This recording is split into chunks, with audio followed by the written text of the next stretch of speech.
Welcome. In this video, we are going to start a project that we made earlier in an Android virtual device. We're going to use a simulator to actually run a project we made locally. Now, we've ran projects before, but we've ran them online using an emulator. We used the Snack.io emulator, but now we're going to take more control and run this locally on our dev box. Let's go ahead and get started. First thing we need to do is get to the folder that contains the project. So I'm going to go into My Projects, that contains all my React Native projects. Right now I have only one project, and it's called Mars Sim. Go into Mars Sim. Here you'll see the project. The important file is the app.js file. Here's a shortcut to get to the command line. Make sure that you have the bar that displays your path, and type in CMD, press enter, and that will bring up a command line.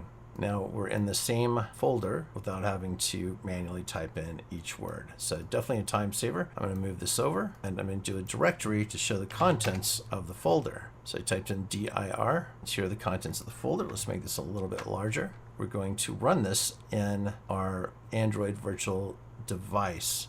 You must make sure that this device is running at this point, which we did in a previous video, is to spin this device up. We created it and we spun it up, but you must make sure it's running before you try to launch your project in it, because your project will not start an Android virtual device by itself. It will connect to one that's running, but it will not start it. So to start a project, we're going to type in npm start. Must be done from the directory the project is in. npm starts for Node Package Manager. This is starting our expo, and this will also start a graphical version in the browser.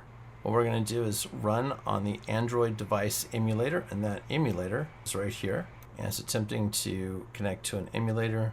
You should see the emulator. What's taking so long is, if you look here in the background, is downloading the Expo client app. This is just like if you were using your phone, which we can use to actually run the applications we build. You could use your phone, but you would still need the Expo client to do that. This being an imitation of a phone, a virtual phone, it just needs the Expo client downloaded and installed. The application is now running. Here is the default application. Not much to see, but it is a huge accomplishment by running our application on the Android device emulator locally instead of having to go to Snack. In another video, we're going to modify our application, so we'll see something a little more interesting over here.